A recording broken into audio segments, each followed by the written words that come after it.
Hello everyone and welcome to Geeking Out About It. We've covered many topics over the years here at Geeking, but we haven't talked about everything.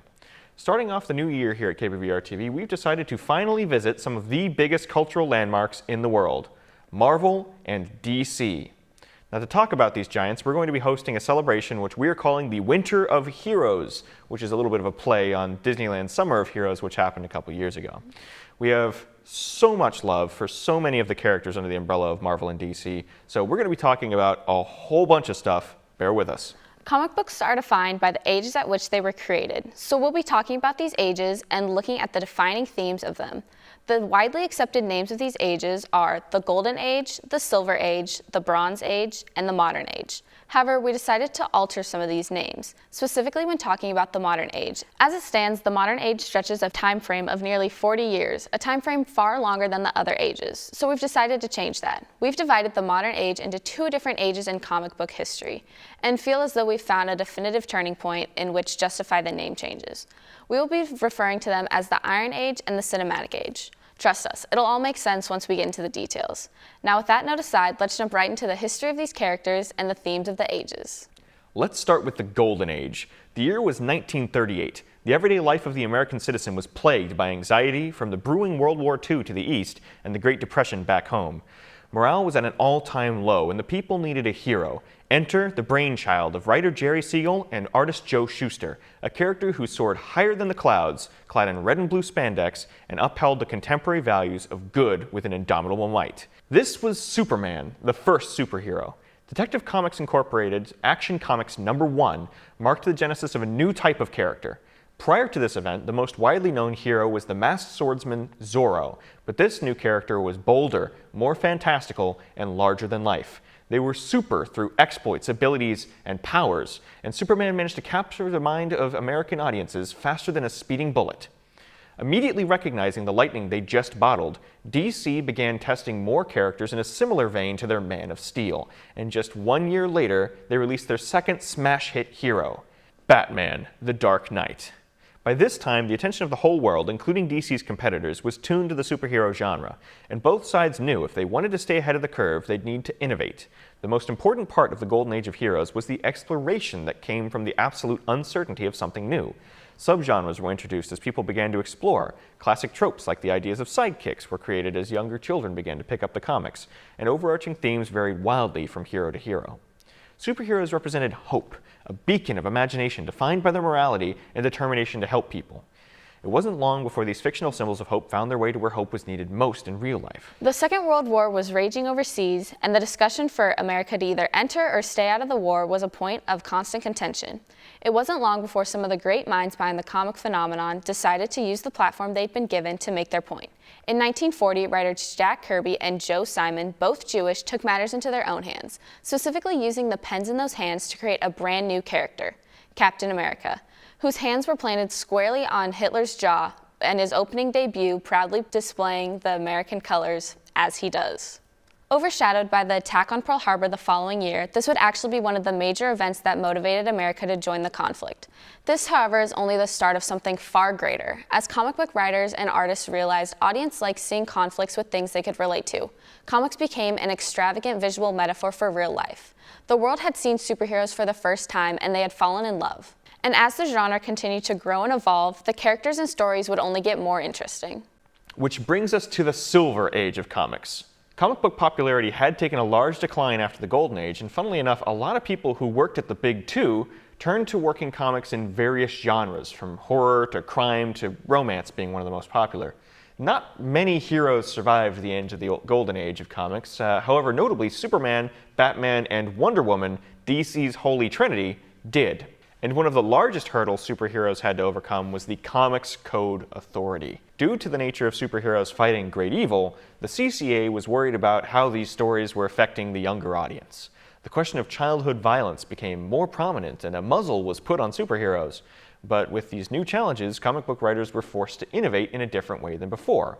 Jules Swartz, who worked as an editor for DC, saw more potential in superheroes and felt it had not reached its fullest potential. So Jules kicked things off with DC Comics' The Flash in Showcase Comics #4. Making him flashier than ever, they gave him a bright red costume and a new face behind the costume, Barry Allen, CSI. They decided to look to their past to guide their future.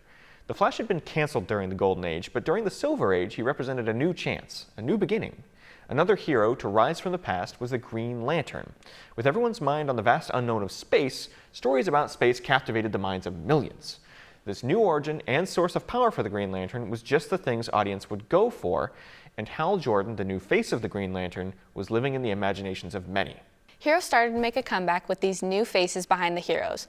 And with these new faces being so popular, old ideas once again forged a new way forward. DC decided to reinvent the Justice Society of America into the Justice League of America. Superman, Batman, and Wonder Woman were back as some of the familiar faces, but this time they'd be joined by characters like Barry Allen and Hal Jordan as the new kids on the block. Atlas Comics noticed and they wanted in on some of those team heroes, but they wanted something of their own. This is when the birth of Marvel actually happened. Atlas officially changed their name to Marvel Comics and created one of the most iconic families of heroes to date, the Fantastic Four. Stan Lee and Jack Kirby teamed up to write what would become a fantastical story about real people getting an opportunity to change the world for the better. This family of heroes showed real interpersonal conflicts. They fought with each other constantly, but in the end, they always loved each other and would do anything to help one another. Notice the trend of success? Teams. The Justice League and the Fantastic Four had great successes in the Silver Age of comics. Teams like this kept working. The X-Men and the Avengers both emerged back-to-back in September of 1963, tackling different challenges. The successes of all these stories put Stan Lee on a roll. The Fantastic Four, the X-Men, and the Avengers were all forged by Stan Lee and Jack Kirby. The duo were on a hot streak when it came to superheroes. What is incredible about this year is that just 1 year prior to the releases of Avengers and the X-Men, Stan Lee teamed up with Steve Ditko to create one of the most iconic comic book characters of all time, Spider-Man. So many iconic Marvel characters' origins are in the Silver Age of comics. Characters such as Black Panther, Hawkeye, Daredevil, Iron Man, the Hulk, Black Widow, the Wasp, and Ant-Man, just to name a few. This experimental time in comics is a personal favorite of many members here at the team of Geeking Out About It. But right now, we're going to take a quick break, and when we return, we're going to discuss the Bronze Age of comics. Hi everyone, if you're wondering where I have been with the cast of crew of Geeking Out About It, talking about their favorite superheroes. So what is your favorite superhero? But I love a lot of superheroes. Spider-Man is one of my favorites of all time, but my number one favorite superhero has to be Barry Allen, the Flash.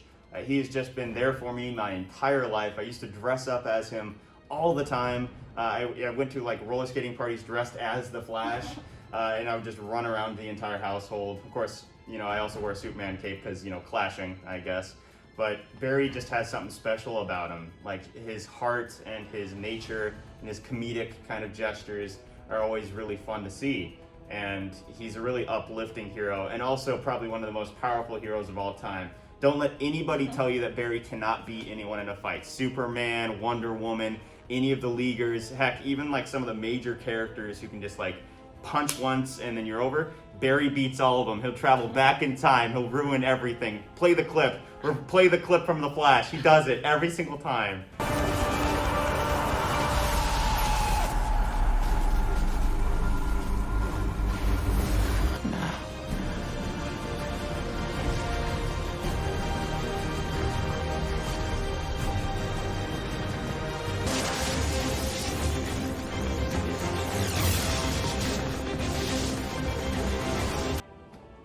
And if you like more of this content about superheroes, be sure to check out our socials on Instagram, TikTok, Twitter, and Twitch. Alright, thank you. Bye.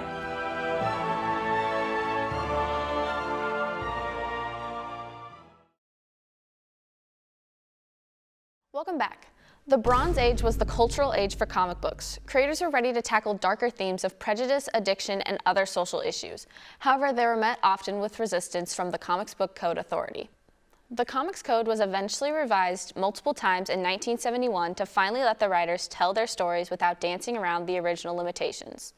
An interesting example of clashes between the CCA and the comic book writers at the time took place right before the revisions.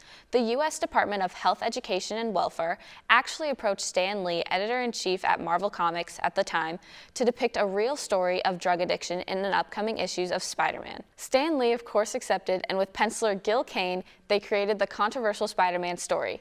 They even published it without the approval of the CCA because they refused to approve anything with drugs present.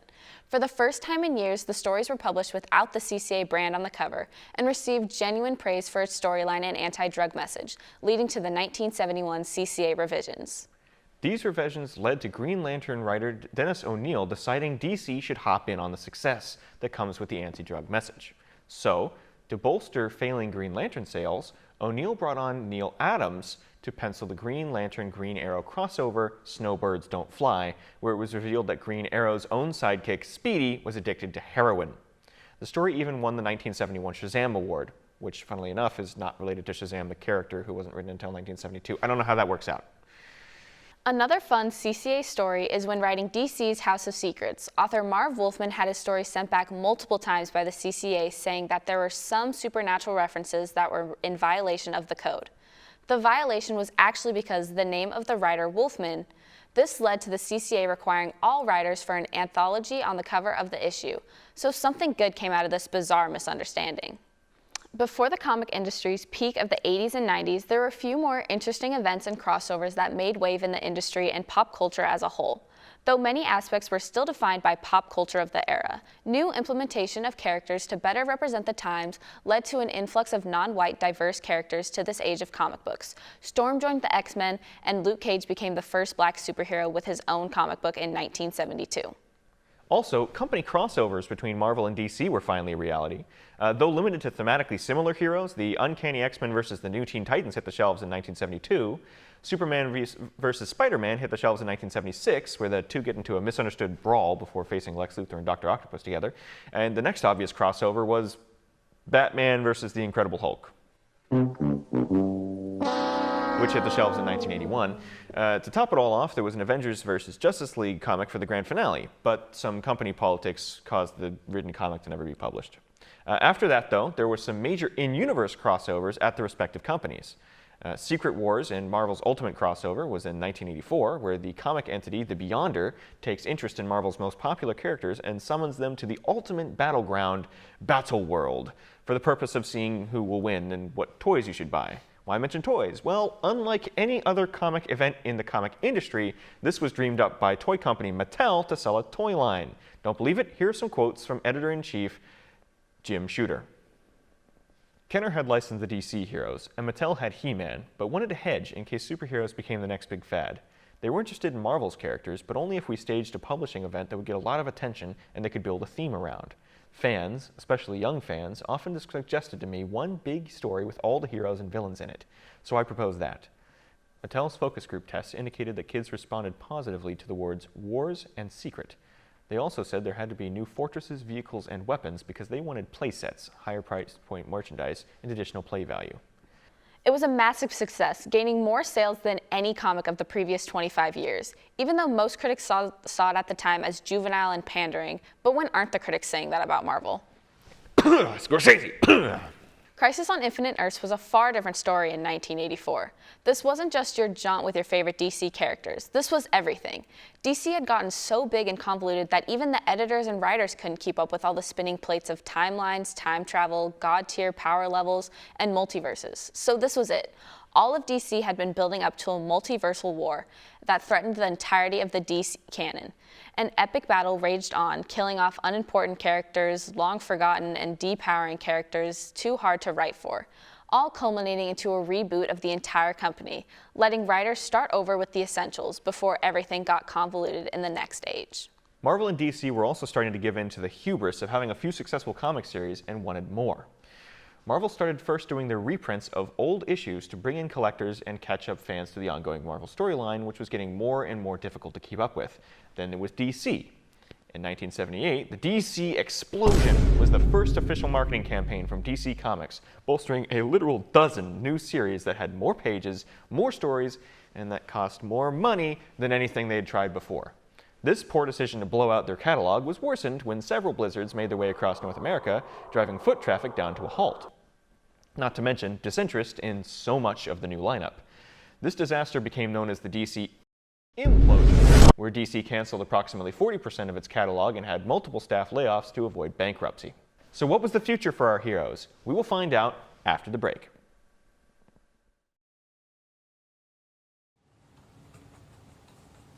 Hey, Sam, what you working on? Getting Jurassic Park all put together.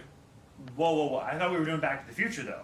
No, we decided on doing Jurassic Park. We had a whole meeting about this. We're trying to focus energy into Harry Potter, and we want to get a nice live show in before it. But I'm already dressed up for Back to the Future, and we were going to do a package for Back to the Future. Yeah, that's great, but we don't have the time. What are you, a chicken? Nobody calls me chicken.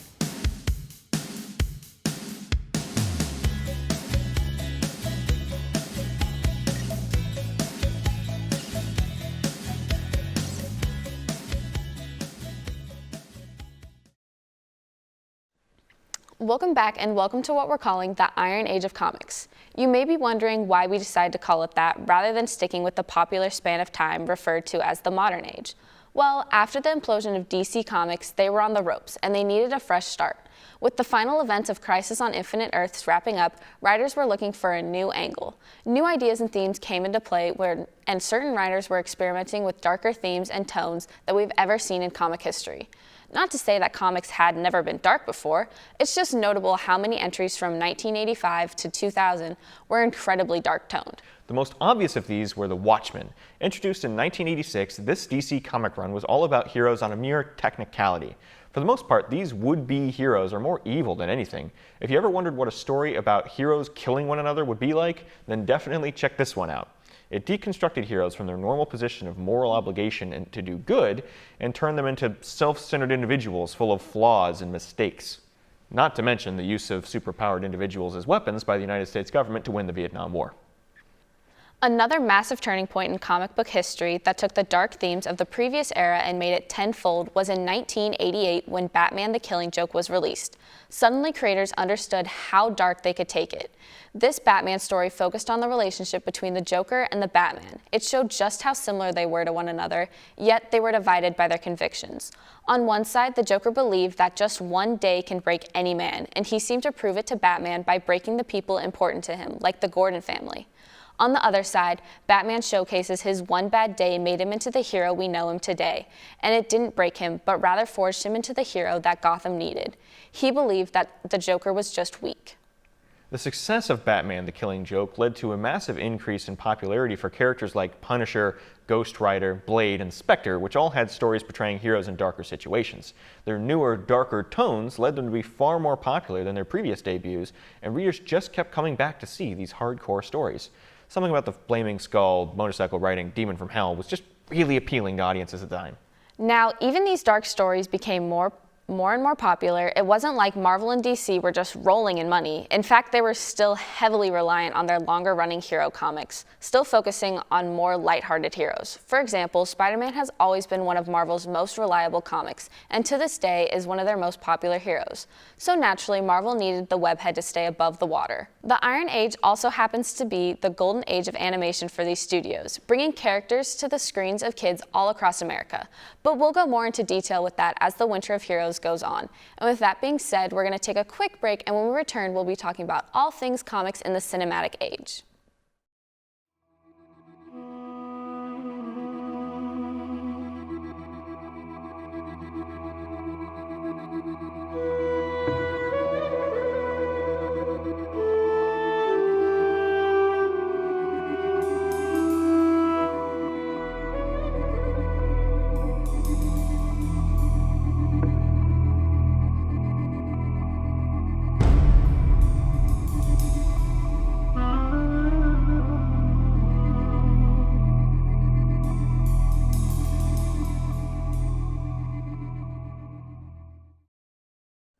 Welcome back. Everything in comic book history so far has led us up to the cinematic age. Not that it's the grandest or best time of all, but it progressed naturally for new writers and characters. This era of comic books is defined by other non-comic book successes. We decided to call it this time period the cinematic age for a reason. When the X-Men movie came out in the year 2000, comics started to shift to fit the needs of the big screen. Big screen successes slowly started to morph character attributes to fit their on-screen counterparts. In terms of comics, this time frame is incredibly interesting as it is full of revisualizations and more diverse characters taking the spotlight. It is what is referred to as the modern age after all, even though we've changed it to be cinematic.